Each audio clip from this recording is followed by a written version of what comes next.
All right, college football fans, it is Sunday night, the best night of the week, because I get to talk trash to TJ Pittinger. Allie Peak here. Big week, right? We got a lot of big playoff games coming up in just a couple of days. Of course, multiple featuring SEC teams, two to be exact. TJ, quarterfinals, no longer on campus. We moved to these kind of bigger cities, the traditional bowl games that we're used to seeing. Are you excited? Well, I think you're skipping a few things. Like we did just have Christmas last week, and there's like a new Merry Christmas, addition to everybody. yeah, there's a new addition that we need to talk about on your end, not mine. Like we can't gloss over Christmas that fast, can we? I mean, I just wanted to talk football, but I will absolutely talk about Christmas as well. It was a very good Christmas in the Wilbur household. Lots of wrapping paper, lots of craziness. And as TJ alluded to, a new family member. Santa brought us a puppy. His name is Tucker. He is 8 weeks old. If you hear screaming in the background, it would be my children yelling at him. So, apologize for that. How was Christmas in the Pittinger household? Yeah, it was good. At the end of the day, it just comes down to like, did the kids have a good day? Because like we don't get anything, like it's like, I mean, we do some stockings and small stuff so the kids see us open things, but we're pretty good at just like going and buying stuff all year if we want it. And so we don't do a lot of gifts for us. And so yeah, if the kids have a good day, it's a good day. And the kids did have a good day here. No puppies, which meant I had a good day. But yeah, y'all are insane. You already have a million people in the house. And so adding an 8-week old puppy is absurd, but very expected. So I'm not surprised at all. The first You know, time my wife ever met your daughter, she literally walked up to your daughter walked up to my wife and said, "Our dog died." And Kara was like, "Oh my gosh, I'm so sorry about that." It was at that brewery. I don't know if you remember in Tampa. And yes. Kara was like, "Oh my gosh, I'm so sorry." And either you or Eric walked up and said, like, it was like 2 or 3 years ago. Like it wasn't like this is not Kara was like, "Oh, I figured it was like yesterday or something." But that was Kara's intro to what would that have been like 5-year-old Hayden was our dog died. Yeah. And Kara Yeah. was like, Well, "Oh my gosh." she's been scarred for a lot of years, apparently. Buck passed away when I was pregnant with Emerson and Alexandra, who are Yeah. now, 5. So this was a while ago. But yes, so Tucker is the new member of the family. Eric came home from Costco with an outfit for this dog today, which I did not know I was married to a dog outfit man. And then he literally tells me he buys him this like black and white buffalo, or no, black and red buffalo plaid jacket thing or something from Costco. And he comes home and he's like, yeah, there was a blue and white one too, but this seemed a little more wintry to me. And I was like, This was more who festive. are you? What is going on? Yeah, that's a So good yeah, question. our dog has an outfit at this moment, which he'll outgrow in about 2 seconds because this dog is going to be eventually about 50 pounds. He's 8 pounds or 10 pounds, something like that right now. So anyway, yes. So Merry Christmas, everybody watching at home. We appreciate you joining us, whether you're watching this live or you're watching a replay later on. And lots of good bowl games that have already happened. We'll talk about those as well. But I feel like we'd be burying the lead if we didn't start with the playoffs. Yeah, no, I agree. It is super exciting this week. Hopefully, I think we will at least get two games that aren't blowouts this week. I think we might have two that kind of turn into that, but hopefully not. Like, hopefully we get more competition. Like, we all have like our rooting interests or teams that we'd prefer to see move on, I'm sure. But at the end of the day, I don't really care who wins any of these games. I would just like to see better games than Yeah. we saw in the first round. I don't have as strong of a rooting interest. I like Kenny Dillingham because he was at Florida State. I'm also pretty Sure. aware that they've got a pretty tough road. I like certain things about other teams and other Mhm. people, like I think some of the stories around Georgia with a backup are really cool. I Yeah. like the underdog role of Boise State and others. I think Ohio State, Oregon is going to be the best game of the Yeah. That's playoffs. going to be a good But game. but all that said, I don't really care who wins any of these games. I would just like to see better football than we saw the first Yeah. round of the playoffs. And I Yeah. do I think we think we're will going at to get least in a couple matchups.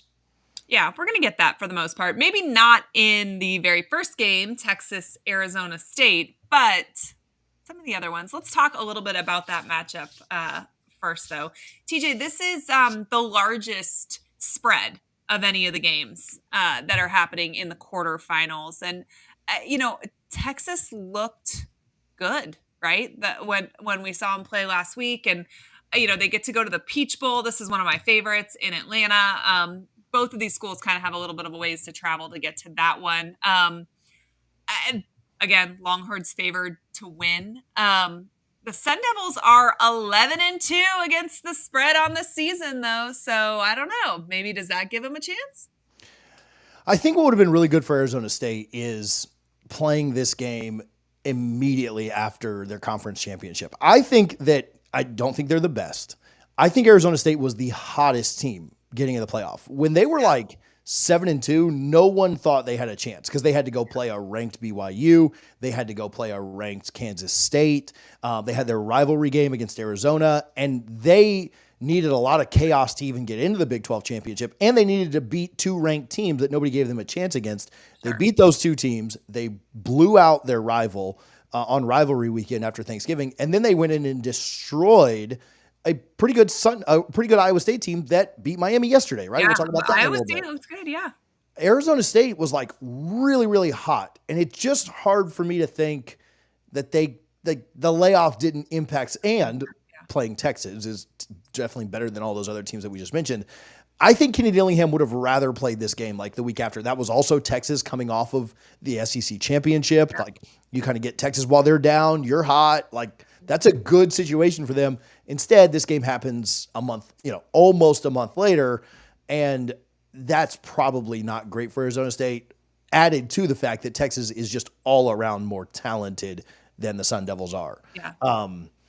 Does the rest help them? I mean, there are some that was gonna be ways my question. Like, I can see the argument for, striking while the iron is hot, but I can also see the argument where, time gives you a little bit to rest your team, and see there's plenty of guys who will be playing who could benefit from rest, right? Like obviously you're not necessarily getting somebody back that had a major injury, but all of these players are worn down at this point in the season, and they no longer have Tyson in the lineup, and there is some benefit to allowing your players to let their bodies heal a week longer than Texas got.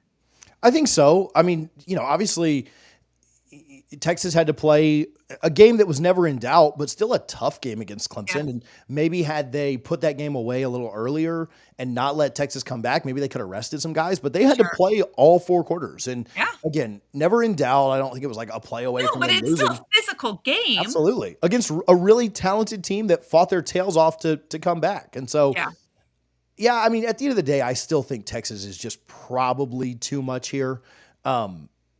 However, Quinn has turned the ball over at sometimes. You've got fans in the stands chanting for Arch Manning. Like there are some, I don't think it's, I'm going to pick Texas in this, right? Like I'm going to try and hype myself up to think this could be closer than it is. But I mean, I think there are some paths. I think there are some ways that you could see like, man, if Texas turns the ball, like they kind of played with their food all year. They didn't win incredibly impressively against Mississippi State. They didn't win incredibly impressively in some other games that against competition of teams that had lost 5, 6, 7 games. And so, I think there's a chance that Arizona State could stick around with this. I think Cam Scatterbo, it kind of comes down to how well he runs the ball. If he goes over 100, 125 yards, I think they're going to be in it, That said, do I think that Texas is going to give up that many yards on the ground? Probably not. But he might be the best running back they've seen. I mean, ETN's up there in that category. They haven't played this murderer's row of running back. Like they didn't play against Dylan Sampson or some of the more elite running backs in the conference. South Carolina's Kid Sanders. So I think Scatterbo will be one of the better running backs they've seen this year. And so this will be the best defensive front that he's seen as well, though, right? Without a doubt. That's what makes it tough is can he really, because he needs to run between the tackles. I don't think he's going to be able to get to the out, like against the Big 12, some of that competition. He can get to the outside, he can bounce it out and be fat. That, the Texas speed, the idea that you could burn everybody around the edge. I mean, maybe he'll make me a liar. I think he's going to have to run between the tackles. And I think Texas' defensive line is probably built pretty well to handle that. I mean, one of the best in the country, certainly probably the best that Arizona State has seen. And the flip side too, I really think that both teams' running games are going to kind of determine this one, right? Texas has an incredible running game. They're averaging close to 5 yards per carry, which is just wild, right? And so,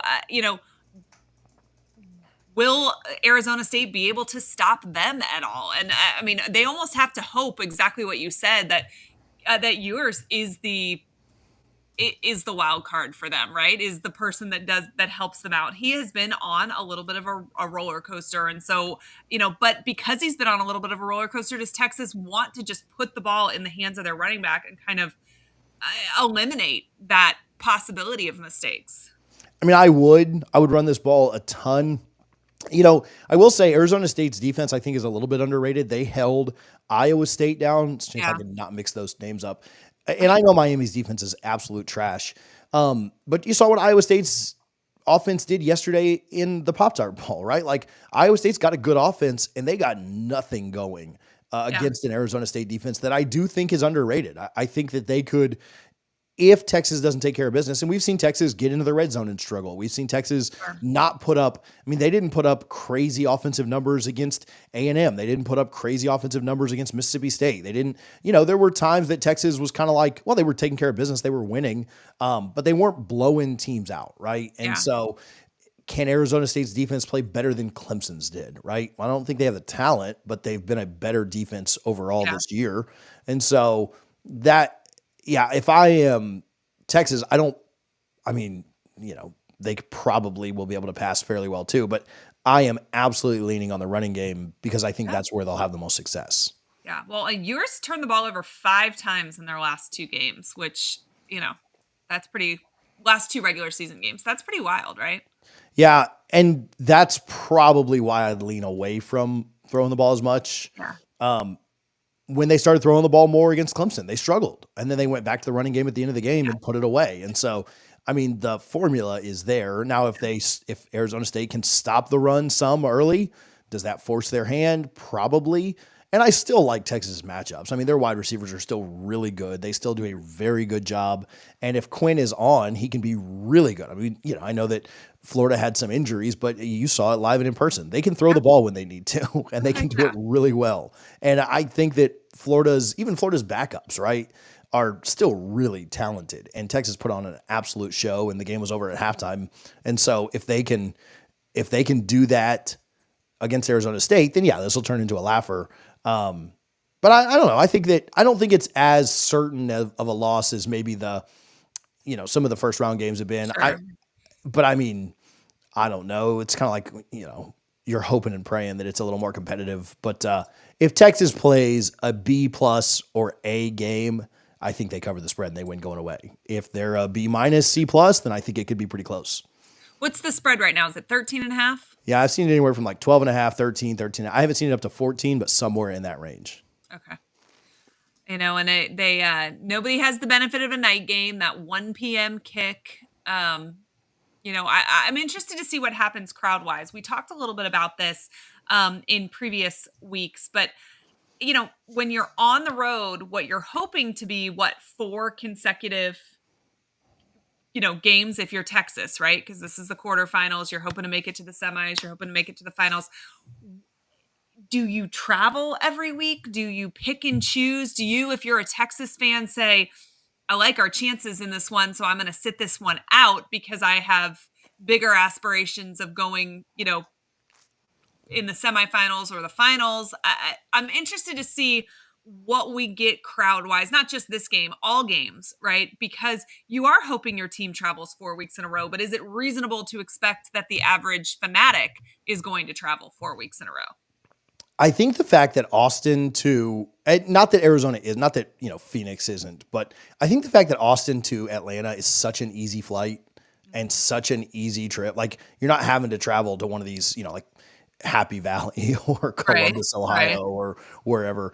You were at home last time. We're at home, right? So you didn't have to travel that time. And I do think that since Atlanta is so easy. Now, that said, Phoenix to Atlanta is also incredibly easy, right? It's a little further, but that's not a hard flight. And that's not, and Atlanta's not a hard place to find a hotel reasonable, And so I actually think Arizona State fans, smaller fan base, right? So that's going to play in. Arizona State fans will travel very well because this is do or die for them. Like they know they're probably, And so Texas, maybe there's a little bit of that because Texas fans cannot be, shoot, comment below if you're a Texas fan and if you're going to the game and what your thoughts are around this. But if I'm a Texas fan and I went last time and saw the Clemson game, I don't want to go. Like in my mind, I would be saying, okay, if I can't travel to every single one of them, Sitting I this one re- out.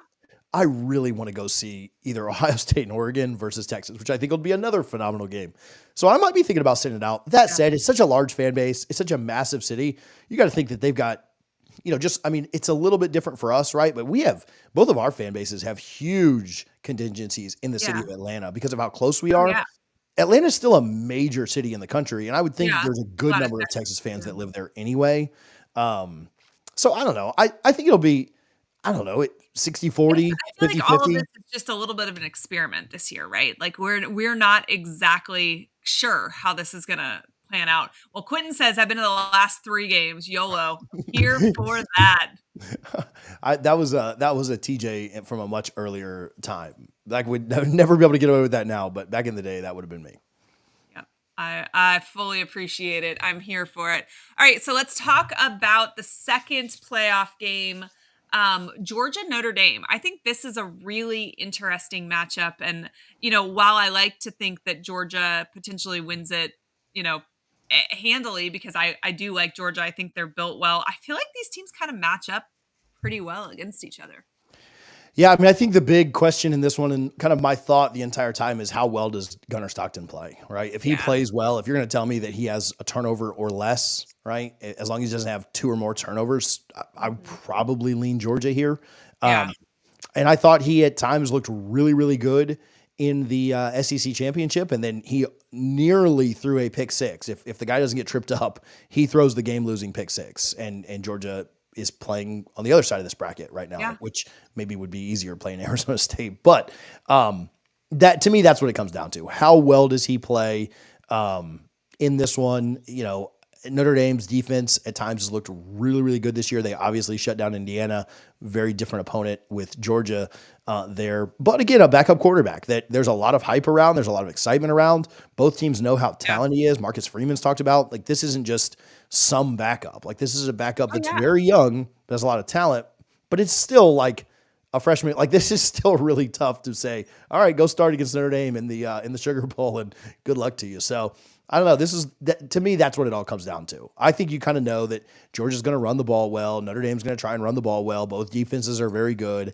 Which quarterback plays better, the 5th-year senior or the freshman that's out there making his first start? Yeah. I mean, I'm really excited for this one, honestly. Sugar Bowl, first of all, Sugar Bowl. Have you been to the Sugar Bowl? That's one of my very favorite bowl games to go to. So Quentin, put that on your to-do list. Go to the Sugar Bowl.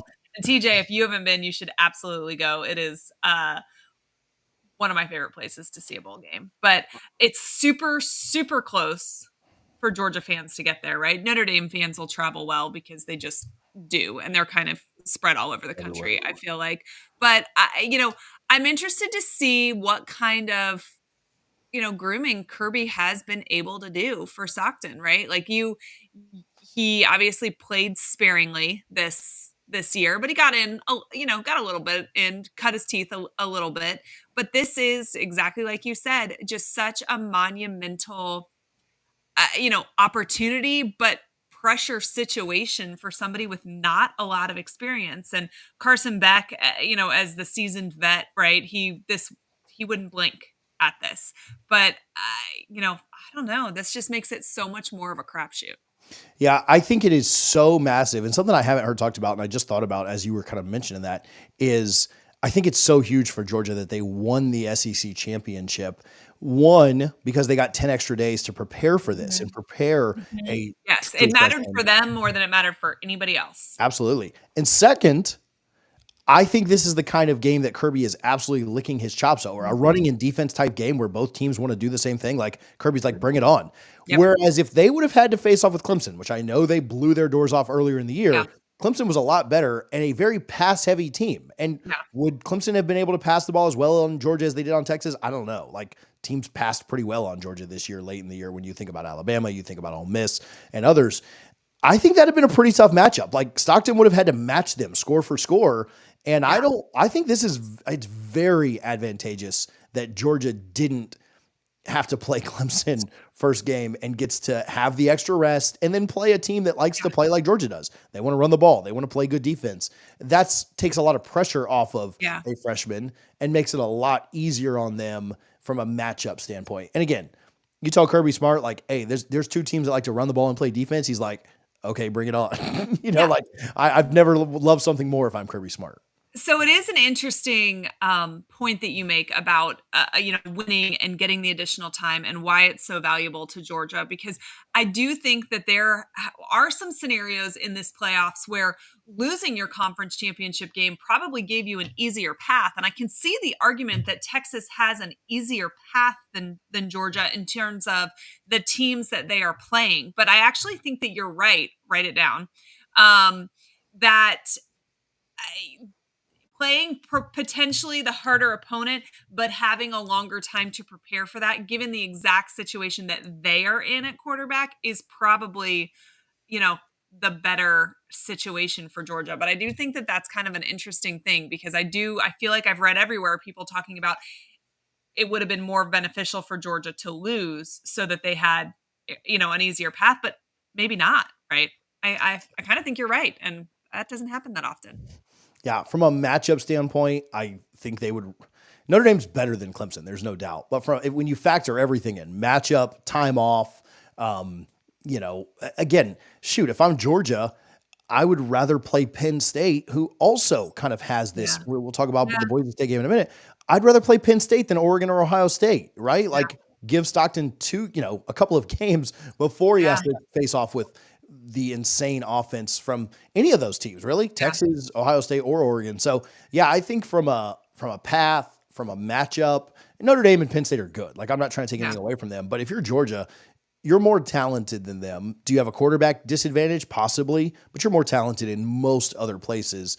So yeah, I think it worked out really well for Georgia. Obviously, they went out and took that SEC championship. I don't know if it was gifted to them or anything like that, but it's such a big benefit. Whereas Oregon winning the Big Ten, to me, is not a very big advantage. Like, Oregon, if Oregon was on the other side somehow right now, where Penn State is, Oregon would be licking their chops saying, okay, we had to, beat Boise State, and then we got to beat Georgia with a backup, and then we're in the national championship. Like, bring it on, So yeah, I think this worked out really well for Georgia. And at the end of the day, I don't know. It's hard to bet against Kirby Smart. I'll pick the dogs here. But again, it is a total crapshoot of what kind of quarterback play you're going to actually get out of the kid. And so I don't know. Hopefully it's just a classic of a game that finishes 21-20 or something. But I think I like Georgia just a slight bit more, mostly because of Kirby Smart, But I certainly, to me, this is the hardest game to predict, because you just don't know what you're going to get out of the quarterback. I have more confidence in our next game, Ohio State, Oregon, and who I think is going to win that one, than I do Georgia, Notre Dame, just because I have no clue in this one. To your point about Kirby Smart, I have said all season long, I don't think that there is a coach who makes better halftime adjustments than Kirby Smart in all of college football. And maybe Saban was better than him, but he's not in anymore, right? Like, I watching Kirby Smart go into the locker room at halftime and then watching what he comes out with is a work of art, right? And so I will never bet against him. But I got a question for you. Do you think that sometimes we undervalue Notre Dame because of their past history in big games like this? Yeah, absolutely. Right. And you also tie in like their schedule this year, and obviously the A&M win was big, but A&M floundered, through most of their. And that was so early that it's so much changes. At first year of a new coach. But yeah, I think you think about those things. We also, by the same token, I'm still scarred from the Manti Te'o. Was that 2010? But we do the same thing on a positive for other teams. That's true. Right? Like, Georgia has more flaws this year than they've had in half a decade. And we still are saying, well, it's still Kirby Smart, so we give them, we did the same thing. We did the same thing with Bama.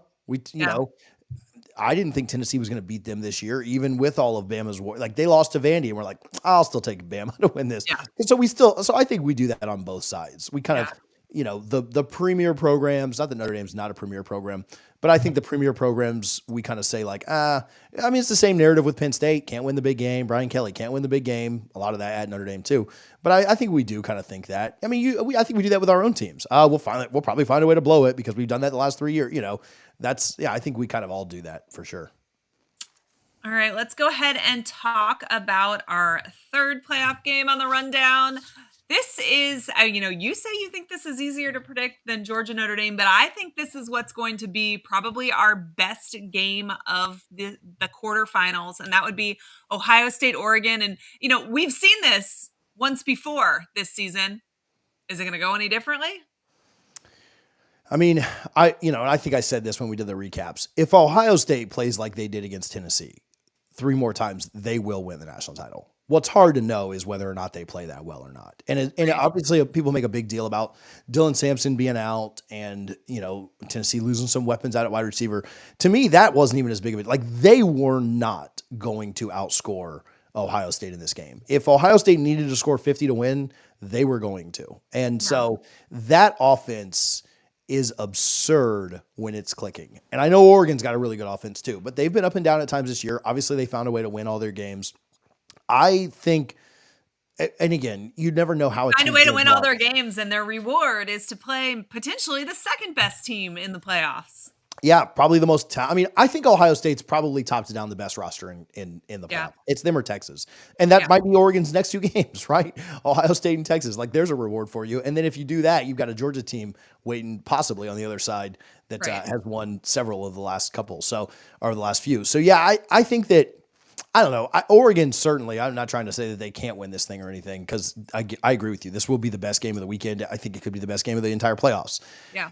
If Ohio State plays like they did 10 days ago, I don't think, maybe the 2019 LSU Tigers could beat them, but not many teams outside of that, right? Like, this is a game, an Ohio State team that if they figured things out, if they are clicking, if they are motivated by what happened against Michigan, I don't know. They're just stupidly talented. I think the wide receiver matchup in this game is so much fun.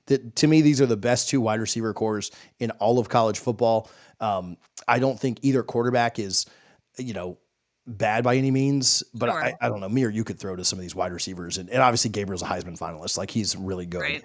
So that's not a shot, but me or you could throw to some of these wide receivers and look really good out there. And so to me, we think about the Georgia game being running in defense. I think this Ohio State-Oregon game could be, I don't know, in the 70s, right? Like, this could be a 35-38 game, which would be a ton of fun, and that's what I hope for. Oh, yeah. I mean, I'm all for give us all the points. And, it's crazy to think Oregon has just joined the Big Ten, but they kind of already feel like a staple, right? Undefeated record, win the title, beat knock off the king of the Big Ten in Ohio State in their first go round, but then they have to do it again. And, is this game an example of why we need to figure out a different setup for this playoffs? If we need to do what the NFL does and reseed, or if we need to just do away with, automatic buys, like, this is stupid that this game is happening in the quarterfinals. Yeah, it should happen later, right? If you're going to have a game like this, you should, a lot of times they do that in college basketball because there's so many more teams. So we either need to go lower or higher, and they're certainly not going to take teams away from this thing. But yeah, like, in a lot of times they would never put Duke and Carolina in the same region, right? They might make it where they could play in the Final Four, but they wouldn't make that a regional final. And to me, that's what this feels like. This is a regional final, and the winner of this game, I don't know that they would be favored to win it all, but write this down. Like, on Thursday, when we get back on here and recap these games, like, see if the winner of this game isn't the favorite to win it all after it happens, right? Like, it'll either be them or Texas, right? But that's kind of the way I think about this is the winner of this game is probably my pick to win the national title. First of all, I think both teams are incredibly talented. I think they have less flaws than some of the other teams we've talked about, and they will have just beaten maybe a top 2 or 3 team in the country. And so, yeah, I think if Ohio State wins this, they might be the favorite to win it all. If Oregon wins this, they might be the favorite to win it all. You also talked about the Pac-12 to the Big 12, the move by Oregon and coming in and all of a sudden going 13-0 and winning all their games. The most underrated part of this game to me is the fact that it's essentially a Pac-12 team playing a Big Ten team in the Rose Bowl on New Year's Day. Like, just all of the pageantry. The tradition is just there. Everything that you love about college football is also happening in this too. Like, this isn't a weird. The moves. It is happening anyway. This is phenomenal. Like, this is everything you could want.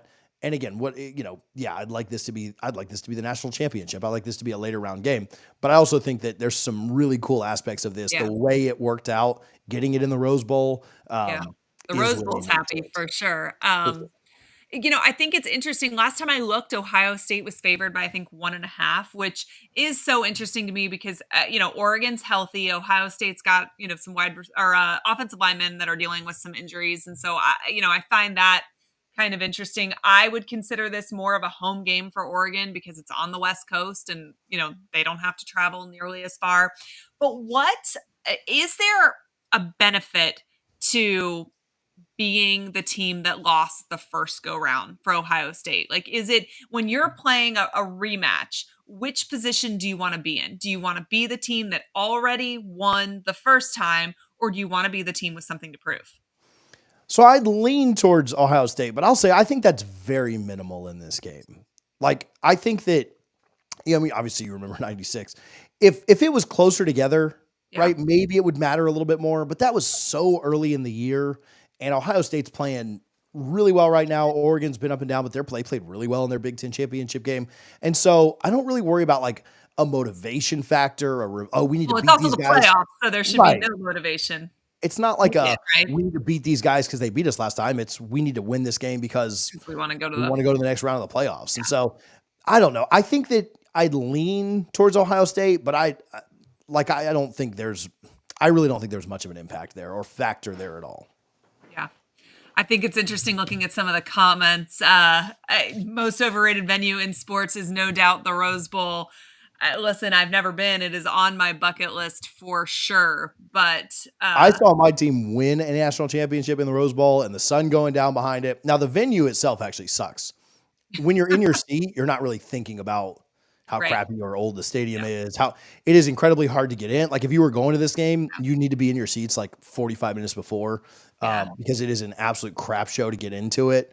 But once you're in, like you have to like turn sideways because the gates are about this narrow before all of America was overweight.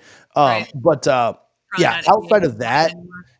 when the sun is setting behind the mountains, it is a pretty cool venue to be watching a game in. And Yeah. again, I'm a little bit biased because of the game that I saw there, but yeah, it was pretty fantastic. There was a little bit of it might have been some just because it was the actual national championship too, Yeah.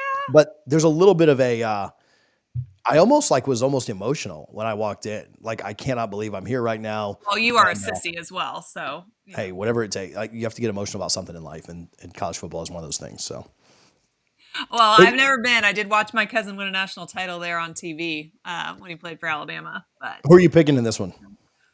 I think this is really hard. This is a toss up for me. I like the way Ohio State looked in the first round against Tennessee, and if they play that way, it's hard for me to pick against them. But this is the tightest game in my opinion. That's not a pick. That's a very political answer. All right, Ohio State. All right, Ohio State, but barely. Yeah, I think Ohio State wins this. I think they win by a touchdown. I think it's a good game. I think it's a lot of I think- fun. I think their I offense think is it's just a closer little than bit that. too much. I also think their defense is playing really well too. And so Yeah. I don't know. The last one was obviously a classic. It could have gone either way, a 1-point game. I don't think you look at a 1-point win by either team and say like, oh, that team's definitively better. I think you've got two really even teams, and I think Ohio State's probably just a little bit more talented and they win, but nothing would shock me in this one. I think it's going to be the best game of the weekend. Let's talk about what's actually the first game that we are going to see in this quarterfinal: Penn State, Boise State, and I don't know. No disrespect to Boise State, but I feel like Penn State got a pretty easy draw with this one. Definitely easier than Ohio State or Oregon got. Yeah, I mean, and you remember their last game was a game against SMU at home in which SMU turned the ball over like 800 times. And so, Right. And Penn State forced some of those. I'm not trying to take anything away, but No, yeah, Penn State's great. a pretty nice back-to-back. And I mean, it all kind of comes down to, we kind of talked about Cam Scatterbo with the Arizona State game. Can Ashton Genty, who any other year is a Heisman Trophy winner right now, can he have the same success that he had all year against, again, one of the best defensive fronts, one of the best defensive lines in college football? It's hard for me to see him as a running back, man. feel like you can load the box, you can really limit what the other team is able to do. Whereas with a quarterback, it's so much different. Like a Hyde's, how do you? I'm watching the Washington Atlanta game right now. And I'm thinking like, how do you really limit like a Jaden Daniels, right? Like for Yeah. LSU last year, Yeah. how do you really like for a running back though? I do think it's a little bit different. I think Penn State's front is really good. I think that it's going to be tough for Genty. Now he may go for 120 yards. I don't know, Yeah. but it's hard for me to see him breaking off those 8-yard runs back to back to back to back like he's done all year. And that's where I think Boise State is in some trouble. I think they'll have to, as much as Genty is a massive factor, and he's going to have a good game for them to win. Oh, I think their absolutely. passing game has to get going, and they have to be able to throw the ball a little bit on Penn State. And that's tough to ask too with Abdul Carter. They're the really good defensive end for the Nittany Lions. Can they block him? Can they keep him off of or out of the backfield? I Yeah. think this is a really tough matchup for Boise State. I think they would. I don't know, probably be rather be playing a team that didn't have one of the best fronts in college football, and so this is a tough one. I think for the Broncos. Yeah, I mean, okay, so when I watched the Colorado game last night, all I kept thinking was Ashton Genty got robbed, right? And I'm wondering does he feel like he has something to prove? I understand what you're saying about Boise State needing to get their passing game going, but listen, uh, Ashton Genty has had one of the best seasons for a running back in college football history, right? 2,500-ish rushing yards, 30 touchdowns, averaging close to 8 yards a carry.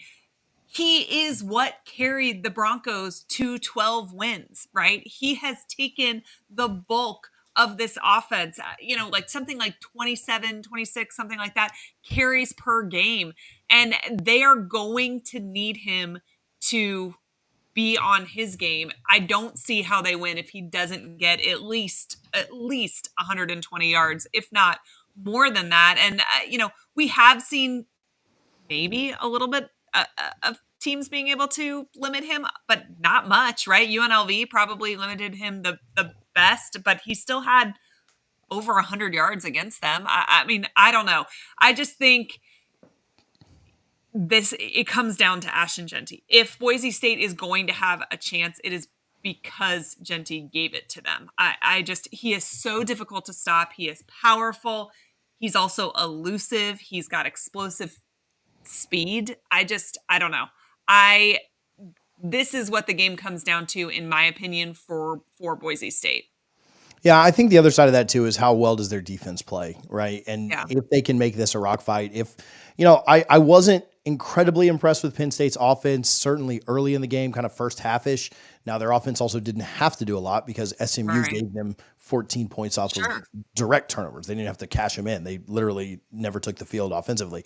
And Right. so that is something that I wonder, can Penn State's offense, if Penn State only has 14 points at the half, right? And Yeah. Boise State's around, even if they're not winning, Yeah. if it's 14-7 or 14 to Yeah. 3, they're still very much in the game. And the Right. longer you let a team stick around, the longer you give them hope, the longer that doubt starts to creep in your mind, does that start to impact things?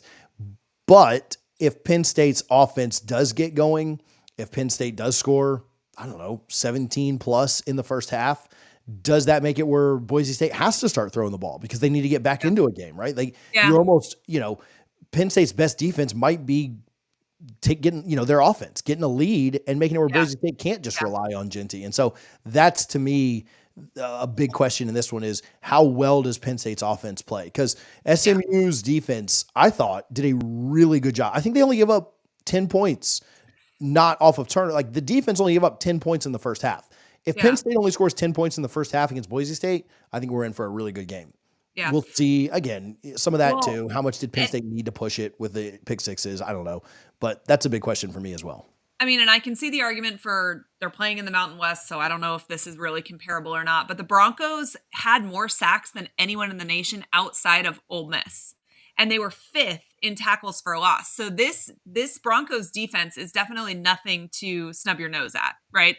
But I think you're right. I think for Penn State, the path to success is to limit Gentry, and that way you force Madsen into those passing situations and see what kind of havoc you can create. He he's taking care of the football so far this season. So I don't know that you're going to see the same kind of situation created that you saw against SMU, but it's still probably your best path, right? Is to force them to have to rely on their quarterback if they're going to win. If you're Boise State, you're hoping you don't have to rely on your quarterback really at all. And that's not a knock at Madsen. That's just when you have Ashton Gentry, if you can run him, that's what you do. But Penn State can score, right? Like they can move the ball. So this is going to be another interesting one. I do really like Penn State in this one. I don't think it's going to be quite the blowout that it was against SMU. I think it's going to be closer, but I do think that there's a chance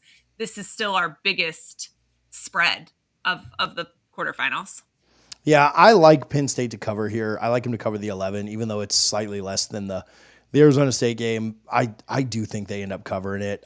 To me, it feels like a game that almost like when we mentioned college basketball, but where like the mid-major hangs around for about a half, right? And then slowly the game gets salted away just because more talent, more physicality. I like Gentry to go over 100 yards. But I just don't know if they'll have enough at the end of the day to win. And so I think that Penn State probably salts it away. I could see this being a 14 to 17 point win. I hope I'm wrong on that. I'd love to see the upset just for the fun of it. But we all kind of remember where we were when we were watching Boise State versus Oklahoma that, however long ago, 20 years almost now. So, I remember exactly where I was because it was 1 week before we played on that exact same field. I remember that. Was that a Fiesta Bowl too? It was a Fiesta Bowl. It was a Fiesta Bowl, yes. So I don't know. I'd love to be wrong on this, but I think Penn State wins and covers. I don't think it's like I don't think it's as big as the SMU game, but I do think they win and cover. So I don't think it's as big as the SMU game. I think there's a chance Penn State beats them by more than I think Texas ends up beating Arizona State by. I really do think Penn State has a sneaky good football team this year. I'll buy it. All right. So we have talked about our 4 playoff games. TJ, next, let's talk about something that you have some pretty strong opinions on, I feel like. Did you hear Nick Saban's comments on Ohio State fans? Yeah. So went on the McAfee show. Do you want to read the quote? Do you want me to read the quote? You read the quote. Go ahead. He said, these Ohio State fans, they've got a psychotic obsession with Michigan and they need to go get therapy or something to try and get it fixed. They have a chance to win the national championship. And here you are, and nobody's excited about their opportunity to play because they, lost to Michigan, which was a tough game. And they lost the game probably by some of the mistakes that were made. Those are correctable things.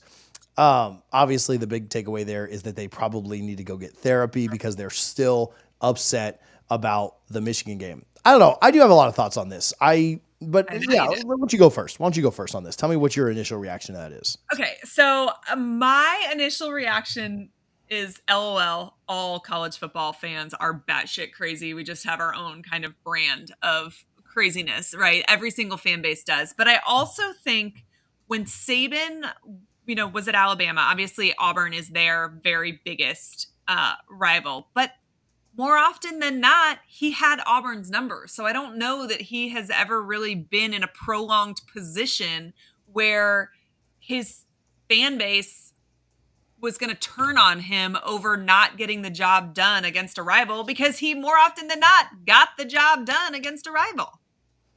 Yeah, I'm with you. Like, at the end of the day, there are crazy fans everywhere. And a lot crazier than just being pissed off about the losing to Michigan that they've done now for the 4th time out of 5 Ryan Day experiments against the Wolverines. I look back at some old Bobby. What was Urban 6-0 against Michigan, 7-0, whatever. However many years he was there, he beat them every single freaking time. So they're used to that. Yeah, and I know that with the playoff and stuff, we've got a much different mentality about this. And I think with Saban's success, he had a little bit different mentality about this, because for Saban, it was very much like win a national championship or bust. Like I saw on Twitter the other day, an old Bobby Bowden quote where he was literally asked, if it meant winning the national title or beating the Gators at the end of the year, what are you picking? And he goes, man, I like winning national titles, but like we got to be around UF people all the time. Like we cannot lose the game. Like rivalries and like, I don't know. I'm not saying that Nick doesn't understand the importance of rivalries because he does. He just dominated them so well that he doesn't understand the concept of a fan base being pissed off about not winning them because he can't even fathom. Right. And so like you got Nick Saban. So yeah. So I don't know. Also, and I'm not saying Nick Saban condoned any of this, but like sending tweets out and being pissed off about the losing to Michigan still. No, every fan base would be still pissed. Like it does now. If they win the national title, they will absolutely. They're not firing him for losing to Michigan if they win the national title. Correct. But if they'd have lost to Tennessee, they might have and obviously that game didn't go down like that. But fans do crazy things, and fans being upset about the Michigan loss to me is so much lower than what we've seen other fan bases do. Like people in his fan base who poisoned oak trees because they were pissed off.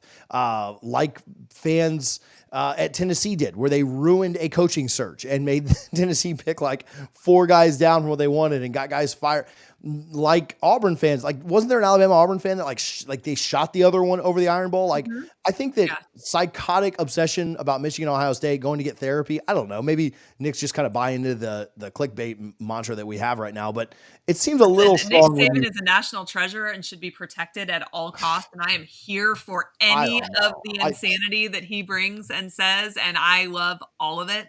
I think it's just a little much. It's a little much because people are upset about losing to a rival. Like these people aren't like firing shots or burning down buildings or, poisoning trees. Again, Alabama fan. No, but it is a pretty interesting position to think about that simultaneously, and you've heard the rumors that I've heard that Ohio State's having to pay out the wazoo to keep players playing during the playoffs because they're entering the transfer portal, and all of these fans have all these negative things to say about Ryan Day, and their team is literally now in the quarterfinals of the playoffs. And listen, all fan bases are absolutely nuts.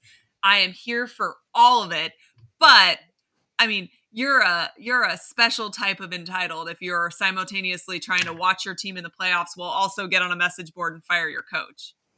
I mean, shouldn't Ohio State win in the playoffs? We all think our team should win in the playoffs, right? But we're at home currently. I think my team's closer to being there than yours is, but I think it's a bit rich from Saban. I'm not saying it's terrible. I'm not saying that Ohio State fans are wrong, or are right. I just think that this is pretty low on the scale of psychotic behavior. I don't know that this is quite needing therapy because you think your coach is a little overrated. Well, I don't know. Anything Saban says, I'm here for it. I'm okay with it. And, that means Ohio State fans need therapy. So be it.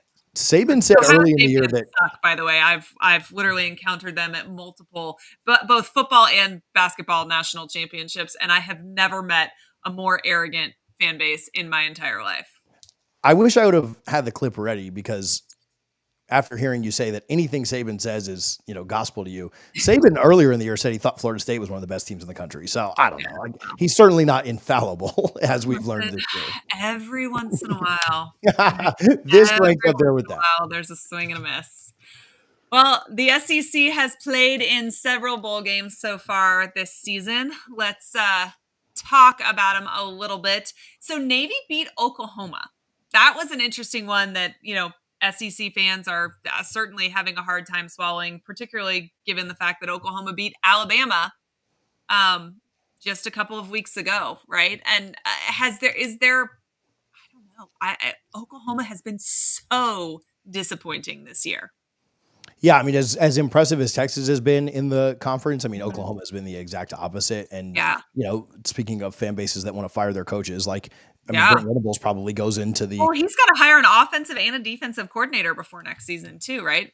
Yeah, and he probably goes into the next year with the most pressure on him of any coach, right? Yeah. Now, we will talk about this another week, but if Florida or Arkansas or some of the coaches that maybe entered this year on the hot seat, don't get off to good starts, that could certainly shift.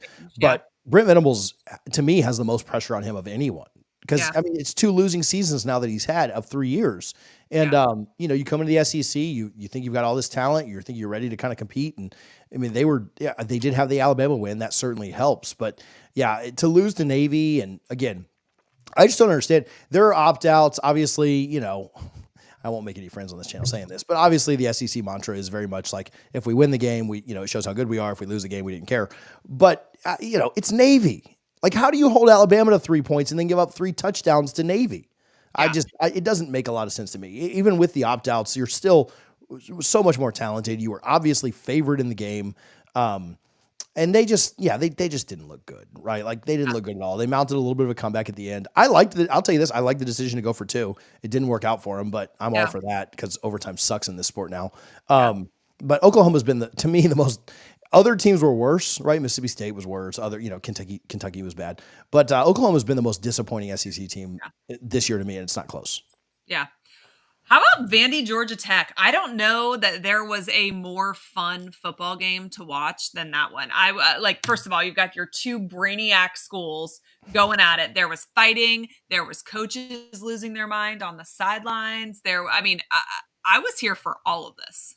Yeah, battle of the nerds. The refs in this game were terrible, both ways. I really do feel like, I think Vandy probably wins anyway, but I think the refs impacted this game in a massive way. The game was really, really good, and then they had that kind of bogus, like, they blocked into the fair catch return, which was even the guy that came on whoever they have like in studio or whatever, like talking about it, the former ref that's on every network now. He was like, yeah, this was pretty bad. Like, you know, it's a judgment call, but I don't know what he was seeing here. And that, you know, instead of the ball being at the 40, the ball was at the 2. And so that was pretty big. And it felt like talk about refs, by the way. Go on. I mean, it was probably a Big Ten officiating crew, so I don't really care where it came from. It was still pretty bad. But yeah, I mean, I thought it was a fun game. I thought, Pavia was great. He was up in, obviously he was really good when they played Bama. He was kind of down at other times, like when they played Tennessee and stuff, but he was really, really good. Georgia Tech just felt like they couldn't get it going. Like, they were always playing catch up. And I thought they would be a little bit better after. I mean, obviously they took, who we think is maybe a national championship type team in Georgia down to the absolute wire in 8 overtimes. I thought Georgia Tech would be a little bit better in this game. Now they have got some opt-outs too. One of the best wide receivers in the portal left, and maybe maybe some of their stuff makes a difference. They had some offensive linemen out and stuff. So, opt-outs are a thing here in the postseason, but I thought Pavia looked really, really good. I thought he was incredibly fun. He got out of some sacks that you're just looking at it like, how in the world did you do that? And Vandy was a fun team to watch this year. Like, they exceeded expectations. They had a winning record at 7-6. Nobody expected that early in the year. Before we got started. So yeah, that game was really fun. The lightning delay kind of took a little bit of the excitement out, but Georgia Tech fought back and made it a 1-score game before the end of the game. And so there was even some excitement after the lightning delay, but that game was a lot of fun. Yeah, I mean, and Vandy honestly was just so impressive to me this season. And I know, anytime we talk about who teams lost to, they're like, oh, and they lost to Vandy. But Vandy was honestly really good this season. They had an incredibly difficult schedule. Obviously, they play in the toughest conference in college football. This is not your daddy's Vandy. This is a team on the rise. Really excited to see where Coach Lee has them next year. Got another year of eligibility for Pavia. So kind of interested to see what they look like next year. I am super impressed with them. I thought it was really, really fun. What about that Arkansas Texas Tech game? Did you see? I've retweeted this, the video of the Arkansas player stepping on the, I believe it was an ankle of the Texas Tech player, like super dirty. Yeah, I mean, dirty plays just mean more. So I don't know. This game to me underwhelmed for sure. I thought Texas Tech would be better in this game, and I thought it would be kind of high scoring fun both ways. And Texas Tech just stunk. And Arkansas had massive credit to Arkansas. Like, everyone had Pittman fired before this season started, and they fought their tails off. And they have I think they had like 20 guys opted out, portaled and opted out. Like, they had a lot of guys not playing in this game, and they still absolutely demolished Texas Tech. And again, there was a lot of points, but this game was underwhelming to me just because it was never really in doubt. And so I don't know, when a game is up 3 or 4 scores, like, I don't know, I just kind of like find something else. And I think I flipped back over to the Vandy Georgia Tech game to watch the end of the lightning delay. But I mean, massive credit to Arkansas in this one. They were the underdogs. They shouldn't have won. They were the team that nobody believed in this year, and they went out and got it done. And so, yeah, I mean, dirty play aside, it was pretty impressive to see them go out and kick butt. So for all of you guys that stayed awake to watch the late game, USC Texas A&M ended up kind of being a barn burner, 10:30 Eastern kick. That's a little bit brutal for us when we've been up and watching it all day long. Yeah, and what was that? Was that on Friday night too? Like it was just kind of a crazy week with the holiday Yeah, and everything else. yeah. Did USC pick the wrong conference? Going to the Big Ten, Texas, they were absolutely terrible. SEC, they're 2-0 this year against LSU and I Texas mean, A&M. But yeah, I thought A&M, this is just a classic case of A&M blowing this thing because there's no way that USC should have come back and won, but they did. yeah, So credit to them. But it was a thriller. A touchdown yeah, with like no good time game. left. This to me, the Georgia Tech Vandy game was exciting, but to me, for those that stayed up and watched it, this to me was the most fun game of Friday night for sure.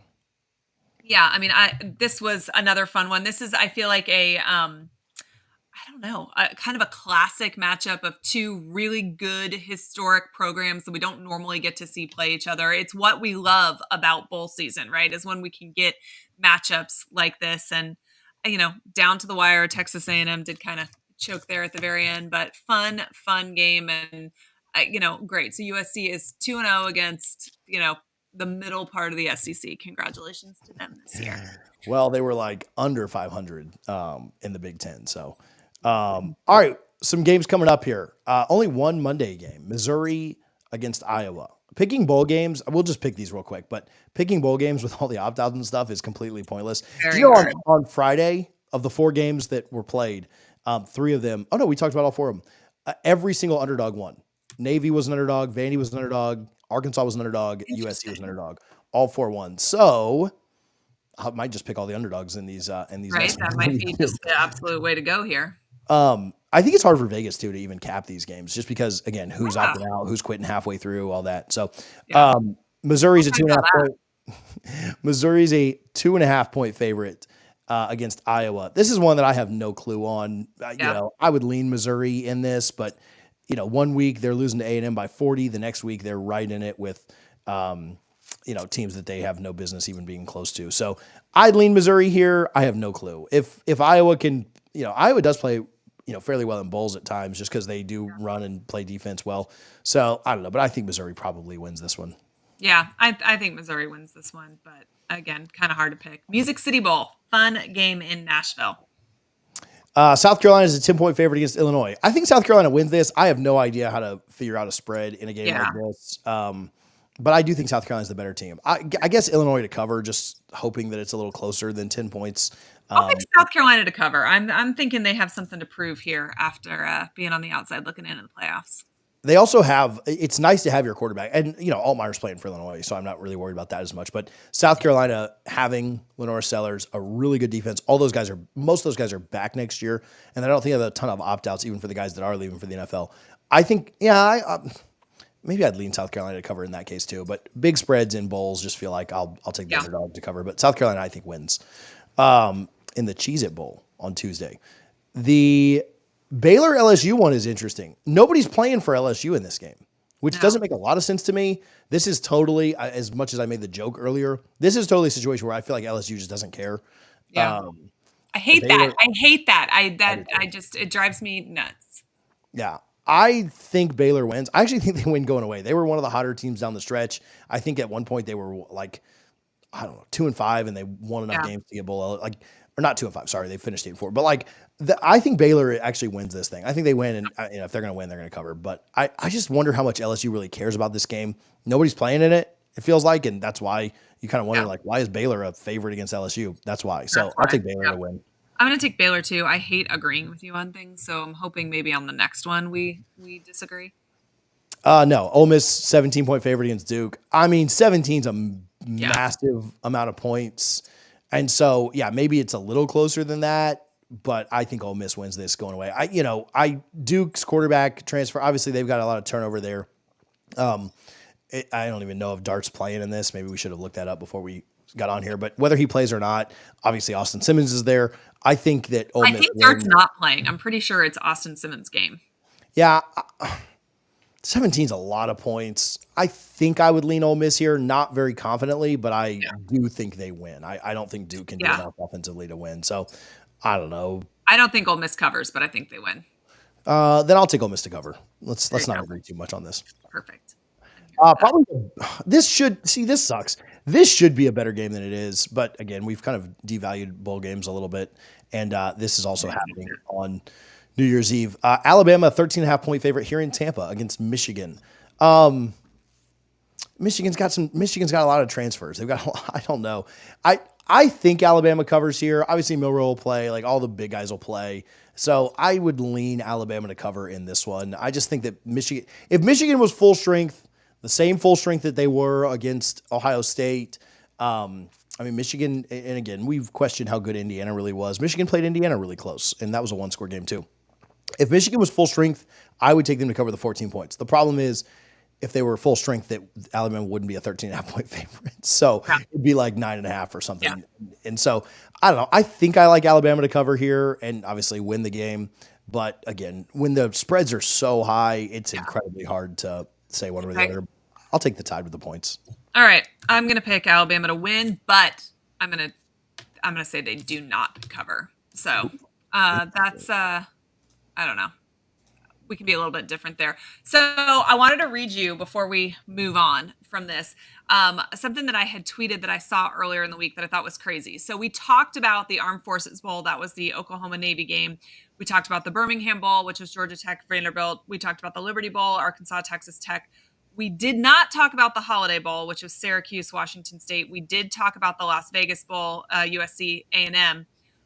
Between those 5 games, though, 146 players opted out because they're in the transfer portal. 5 games, 146 players. That is bananas to me. And, obviously we've talked ad nauseum about the fact that we've got to figure out a way to get this transfer portal a little bit under control. And I know the NCAA is sitting there saying, we had it under control. We made you sit out. You could only transfer once. We had these rules in place before and you guys didn't like them, but we've got to do something. This is just crazy. Yeah. And maybe we'll do an actual segment on this at some point, like trying to fix the calendar. To me, the quick fix, which doesn't work with the school calendar, would be to literally just move the transfer portal to after the national championship. Yeah. And then you move signing day to national signing day. You take away early signing day. Yeah. Leave it to where it was originally. Weird. Yeah. So to me, that would be, but again, guys like to early enroll. You've got this situation. I get it, but I don't know. To me, I would move everything back a little bit. And, that doesn't fix everything. Can you have it where it's open and closed before bowl games start so that listen, you got to make a decision and maybe you're not playing in the last regular season, game, but you've made a decision and you've got to go or not.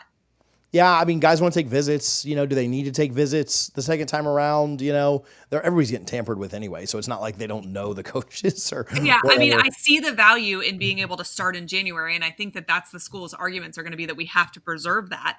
But it is wild. 146 players and out of only 5 of these bowl games have opted out. It's just, I don't know. It's devaluing the postseason here. When you hear rumors that Ohio State's paying all of these guys to continue to play because they're going to hit the portal, it's broken. And I don't know if I know exactly what the right solution is here at all, but this ain't it. Yeah, and Dan says, this was going to be the other thing. Obviously, you can't do that with the academic calendars. Not that any of these kids, come here to play school anyway. But, I don't know. Maybe you could have some kind of a waiver, or if you choose, this is a thought.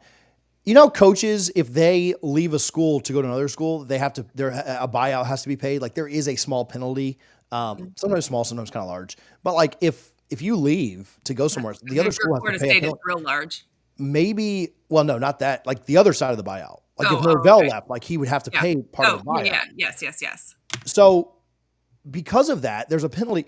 Maybe the penalty is you can't transfer in until the end of the spring window. You want to transfer. I want these NIL contracts to go through the bowl games too. I mean, or at least the first half of bowl games. Well, we're going to talk about that in a minute. First off, though, if you guys are listening and watching either live or you're watching it later, please do us a favor. subscribe. We are growing this channel incredibly rapidly. We appreciate all of the support you guys have given us. Make sure, though, that you are a subscriber there. It's the easiest way to support us. A peek inside SEC football. We appreciate you, all of you, for joining us here. Brian Fisher says he likes the little jabs that I'm throwing. Listen, There will always be, there will always be many. I saw Brett didn't like the jabs. There are always gonna be jabs back and forth. I feel like so. It's just what we're gonna do. One of us is just better at them than others. Okay, so let's talk a little bit about this Alabama-Michigan game. We said it's hard to predict because we know Michigan has a lot of guys opted out. For Alabama, is this a situation like, I don't know, Georgia last year where they feel like they really have something to prove? They were kind of on the cusp, could have gotten in, didn't. Or are they going to take the Florida State route last year where they're pissed that they didn't get picked and so it doesn't matter to them at all? No, I mean, I think I don't know. How much are you really proven in a Reliant Quest Bowl is what I would maybe ask. But yeah, I don't know. I think they'll go out and play just because it's another opportunity to go play. None of these guys are, they don't have a ton of guys going to the NFL. I mean, Bama has plenty of guys going to the NFL. That's not how I meant it. But you think about your star quarterbacks, star wide receivers, a lot of their defenders are coming back. I think they'll go out and play well. I don't think opt-outs are a huge deal on their side. On the Michigan side, I think it's a massive issue. There's a lot of turnover there. I think that's why the spread is so high. I don't know. This game to me could turn into a laugher just because of, there was a comment about the Michigan walk-on that's not going to be able to play. Yeah, I don't know.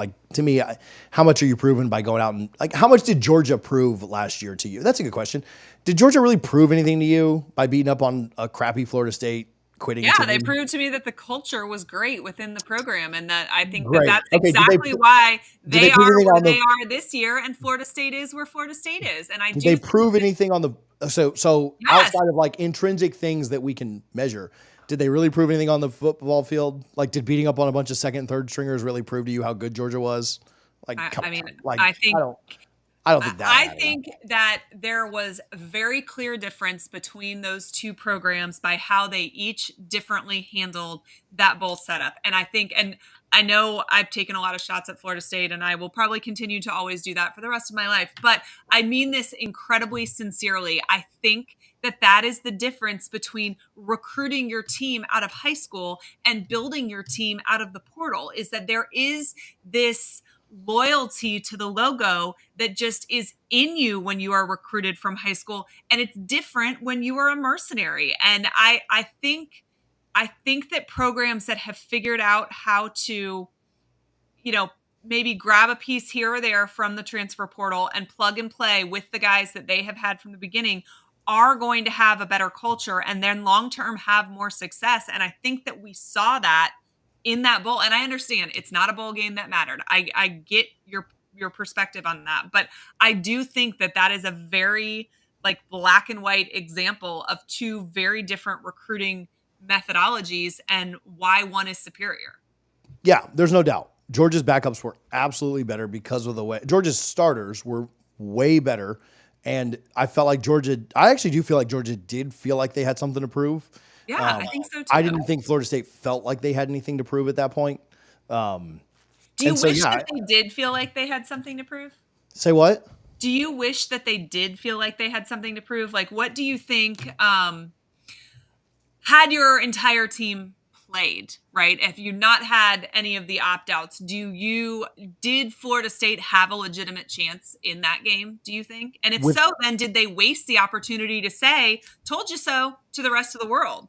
No, I don't think they had a legitimate shot. If Jordan Travis's leg could have miraculously healed, then yes, I think they do.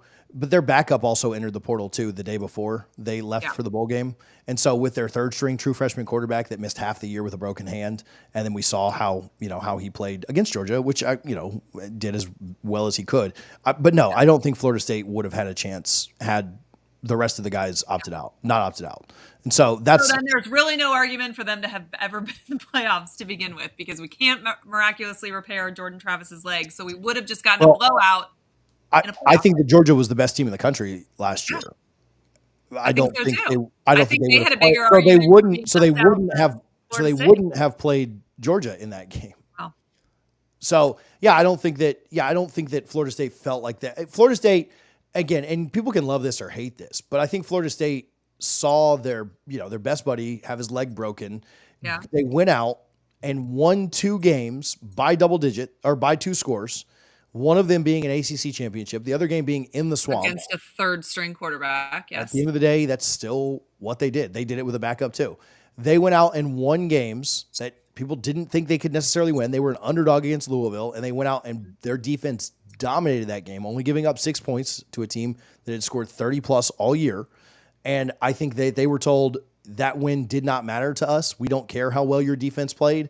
We're not putting you in. And I think they said, oh, if that's the case, then why am I going to go out and sacrifice? They had 10 guys drafted. I think they thought, why am I going to go sacrifice my body one more time, put off surgery in a game that I think Florida State fans knew they were going to likely lose without their starting quarterback. Yeah.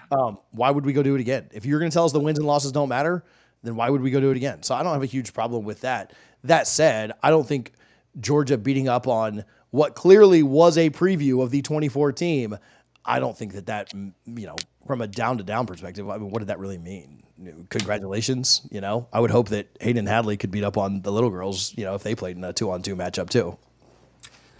Culture matters. We got a comment from Brett that says, I sound like a Dabo fan. Listen, I think the transfer portal can be used in a great ways to highlight and improve your team. I just don't think it should be what you build your team through. And I feel like that's what we saw last year with Florida State. And I think, TJ, you've admitted that. Like, you want Norvell to be a better high school recruiter. I think that peppering in perfect pieces into your system is a much better play than building your roster that way.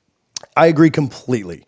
That said, if they don't go out in the portal and they don't hit, I don't think you can get to the Georgia game and say that the portal was the wrong way for them to play the 22 and the 23 years. Florida State found a way. They took advantage of they weren't recruiting.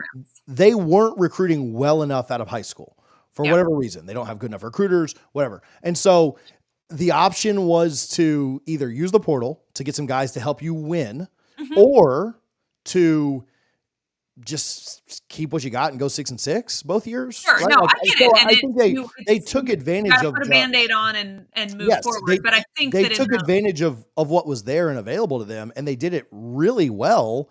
And then when they matched up against the best program in the country, the best team in the country, most likely, a team that had won 29 games in a row and lost by 3 and somehow got left out. I think that they got exposed for that. But it was a very effective method to win games. Now, it's a very effective method to then lose a bunch of games after, because what you mentioned. You did mention the whole more loyalty to the logo if you're recruited out of high school. I agree with that right now. I think that's going away. I think that it may be, but I do year after, like right now, that is true. But I mean, shoot, how many guys has Florida had transfer to rivals over the last 24 months? In the last 12 months. Yeah. Which is wild, right? And it's something that, as a fan, an old school fan, I guess, I think that is incredibly difficult to wrap my head around. I think that is slowly dying with NIL and the portal. That mentality of like 5 years ago, it is. I think that is slowly dying as we go year by year. Like that loyalty to the logo is it's dying as we speak. How fast does it die? Does it die slower in certain programs? Still an important factor. I mean, how many guys did, and I don't even really think it's loyalty to the logo. I think it's mostly loyal to the coaches. How many guys what logo has been the best for the last 20 years in college football?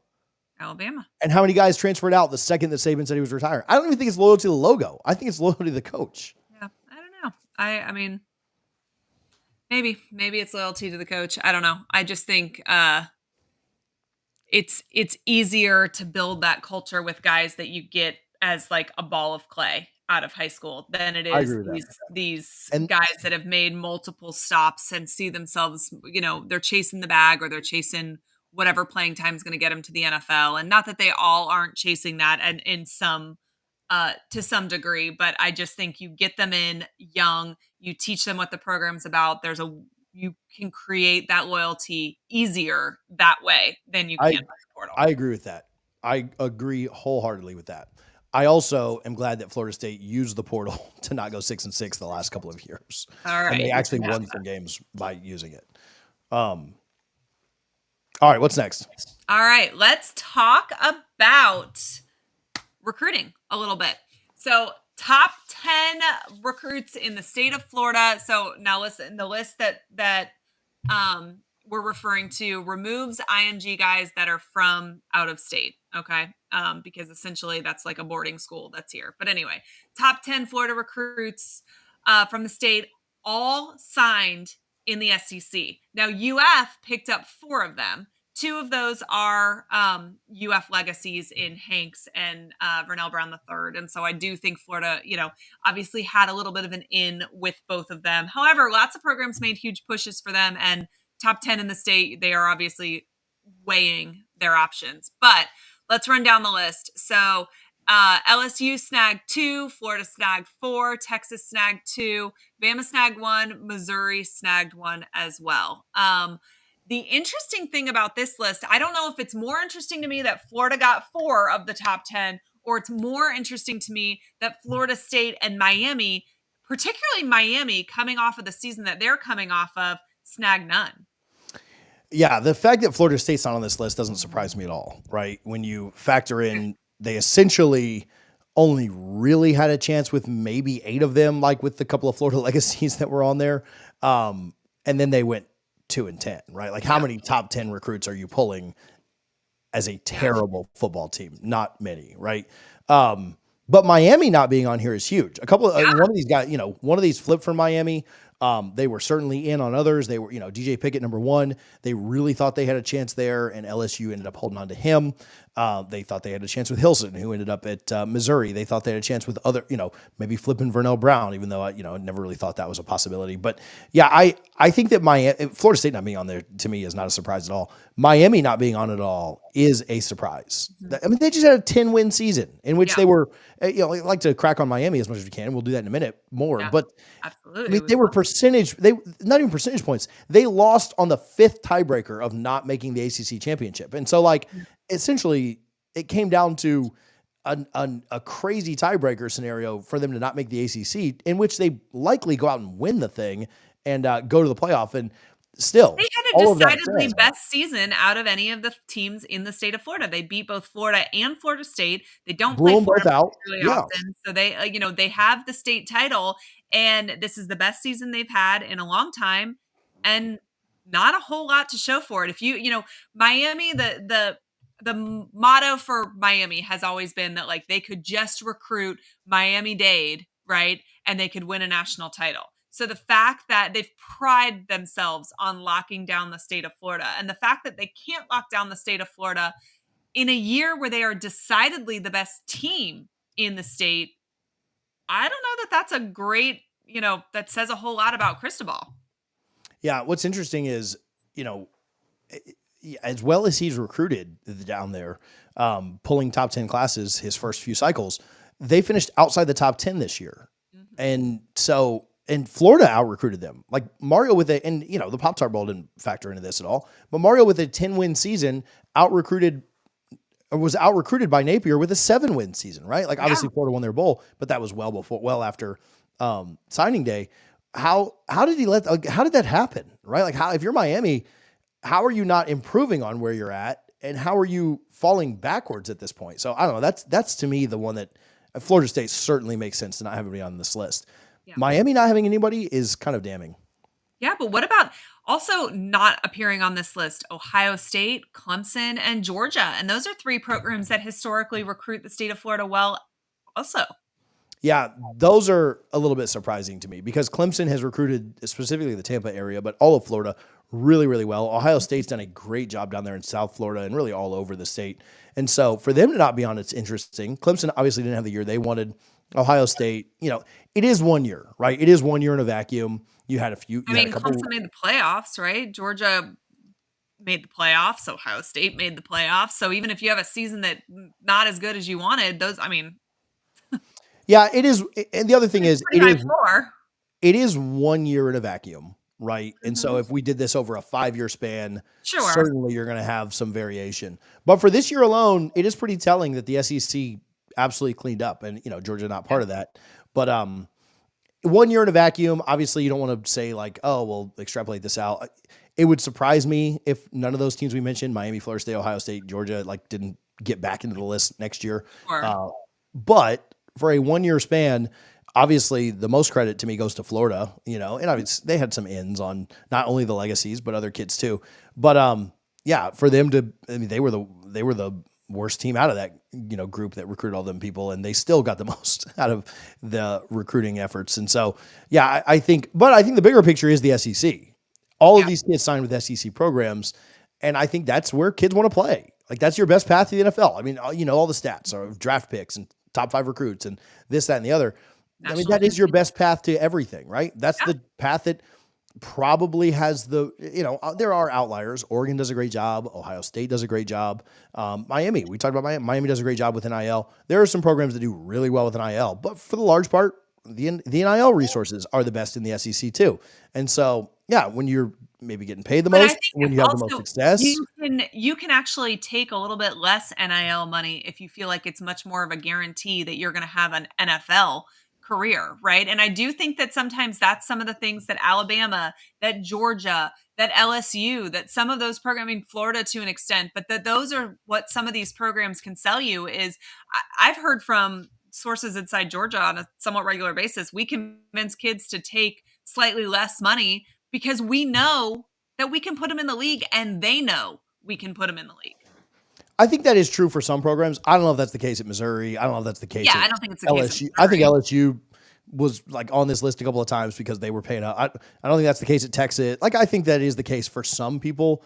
And I think, like we talked about, loyalty to the logo, I think that's somewhat dying too. Like Georgia's having to pay a little more this year than they did 2-3 years ago. Like I think some of that's dying, but I think that's a little bit of an aspect of it. But like, I mean, Javion Hilson didn't sign with Missouri because he thought he had a great chance of going to the league, right? Like, I think that LSU didn't beat out Oregon for DJ Pickett because he loves the logo or whatever. Once, like they develop guys for the NFL too. So I don't know. I think there is an aspect of that, but I think it's all those things combined. It's going to the league. It's money right now. It's NIL resources. It's facilities. It's path to success. Winning game. People want to win games, and so I think it's all of it, right? And the SEC has all of that right now. All right, so let's talk about the thing I've been excited the most to talk about on this segment. Cam Ward opts out of the second half of the Pop-Tart Bowl, which is the best marketed bowl that I have ever seen. Let's go ahead and make the Pop-Tart Bowl the national championship because it was glorious. I loved every single part of those mascots running around like lunatics. But so here's the deal with Cam Ward. There was a record on the line. He did get that record in I believe the first quarter. He played the first half of the game, sat out the second half. Miami legitimately could have won that game, probably would have won that game if he was in at quarterback. What are your thoughts? I don't know. I try to not hot take every single thing I do, but this is one where I'm going to. Like, I don't know. You try and be objective and you try and say, like, I understand you trying to protect yourself. And listen, at the end of the day, we just talked about it. Florida State, like all of their players quit. And I was completely, okay, let me back up a little bit. Opting out and quitting is the same exact thing. Opting out just sounds better. But like, if you don't finish something, you are quitting. It sounds better to say you signed off or you resigned or it's all the same thing. Like opting out is quitting. So I don't care what kind of nice language people want to put around it, but that's my rant for the day.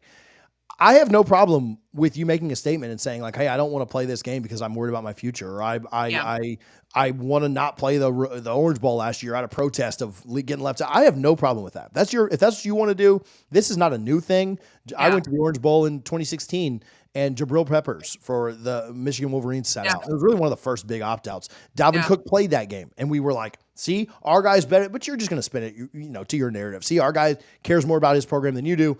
Our guy's going to play in this game. And so anyway, I think that this is not a new thing. And if this is something you want to do, more power to you. That's totally fine.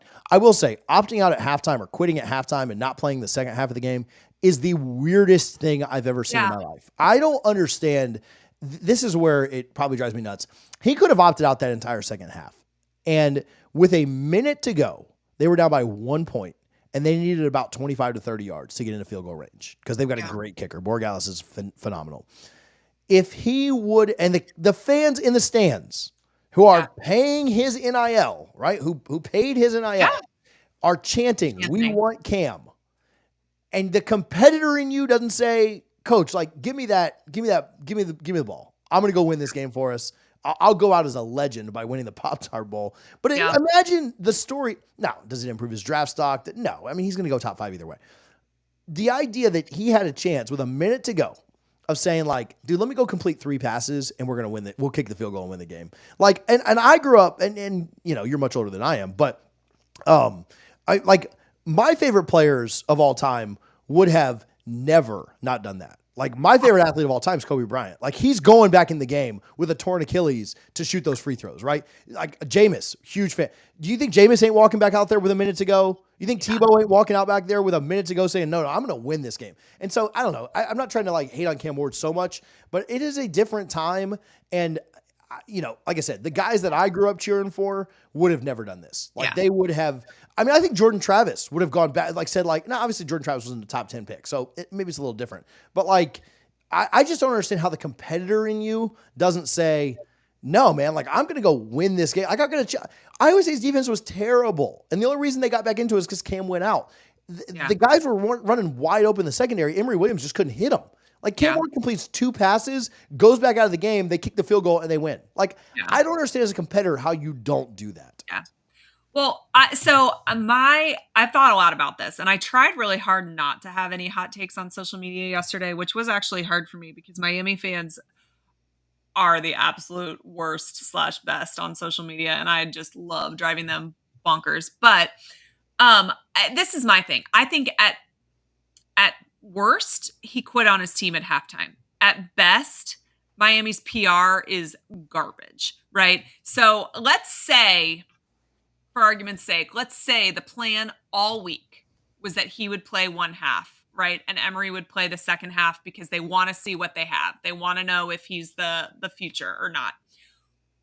Let's say that was the case. When Cristobal is asked about it in the press conference afterwards, he needs to say that. He needs to say, oh, no, he didn't quit on his team. This was the plan all along. Both guys practiced. We told Cam, hey, listen, we really want you to get this record. We want you to play this first half, but also we really need to see what we have. So we're going to play you one half. We're going to play him the second half.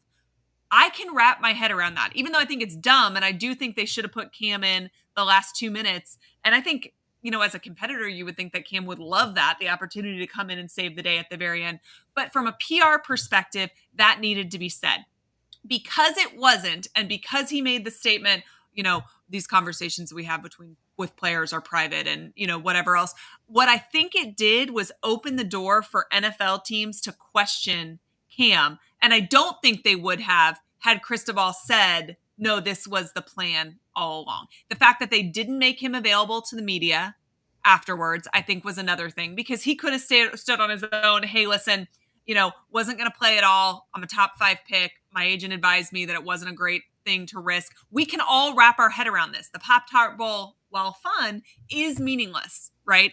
But he chose to go out there and play. So because you decided to go and do that, you've now opened this can later on. Nobody would have said a single solitary word had he not played in this game from the jump, right? It's just the weird way it was handled. They should have let him have media availability, and Cristobal should have shot it down right afterwards. This was the plan all along. When you couple the weird response from Cristobal and Cam not being available for media availability and watching the players fight on the sidelines with each other and stuff, it just sends a bad message that I think Miami could have done a better job keeping under control. They could have changed this narrative easily, and they didn't. And I feel like that is weird. Yeah, I don't believe Cristobal in that at all. I don't either. If you were, there's so many, like, I feel like a, you know, Law and Order detective at this point, but if you really wanted to evaluate Emory, you know that he threw 6 passes before the last drive, Yeah, right? Like the idea, the water carrying that is being done right now down in Miami to justify this decision, I would is love to know absurd. what the splits were in practice the weeks leading up, because if you knew Cam was only going to play one half of football, and he's got the entire year under his belt of experience, you would think Emory would get a lot more of the first team reps, knowing that he's gotten so few during the rest of the season. And my thing is, so the other side of, me saying, let's say we knew that this was going to happen. Let's say he didn't know that was going to happen. What does that say about Cam if he took the bulk or all of the first team reps all bowl week and said nothing, and then at halftime says, "Oh no, I'm good." Like, what a shitty position you just put your team in, when they could have taken those 15 bowl practices and gotten Emory more prepared. And listen, if this was Emory with 15 bowl practices, I don't even know what to tell you, Miami. But Also, the idea that, Emory played in multiple games last year. Like, the idea that you needed to test him out in a Pop-Tart bowl to see what you had is a little bit silly, but, whatever. Also, like, if this, so I do truly think this was the plan. I think this is coming from Cam's side of things, Cam's camp. Mm-hmm. If this was a crystal decision, which I get from Cam's camp, you're a totally top 5 fine pick. with that. I get that. It's just again, as a competitor, how do you not change your mind on that last drive? Yeah, I don't think he wanted to play in. You're already in your pads, right? Yeah. And if this was Cristobal's decision, first of all, we already know he's an idiot. But second, like, why did we not see? Do you remember? Everything's back to FSU. Remember when Jameis got suspended that game and came out in full uniform? And Jimbo had to tell him, go back to the locker room. You're not allowed to wear the pads out here. Like, he wanted to be in, he knew he wasn't playing, but he wanted to at least be in pads with the rest of his team, right? Like, just I already thought he was going to be able to bully Jimbo into playing him, but yeah. And okay, we didn't see that from Cam. Yeah. Like, with a minute to go, literally playing soft toss with himself. Yeah. On the sidelines with a minute to go. Like, I'm having a heart attack on my couch, and I don't even like either of these teams. Yeah. It's absurd to me that you could just quit. It's absurd. Yeah. And what does that say about, and again, you mentioned the mercenary mentality.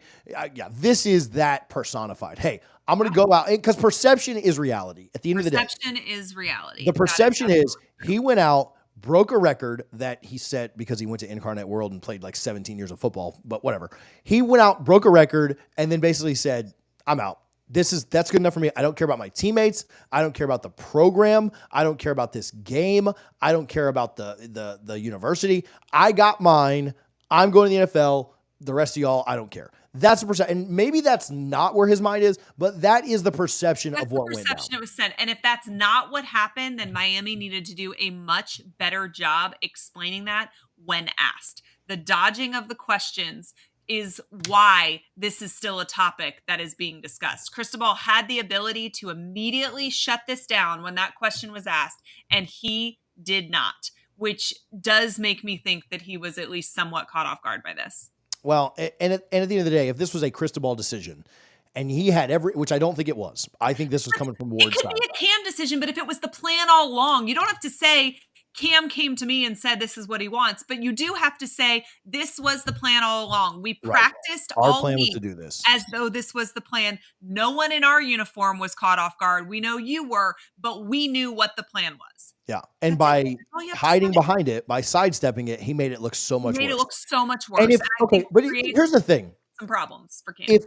If you're Mario Cristobal and this was your plan, and Cam Ward comes to you with a minute to go and says, Coach, put me in.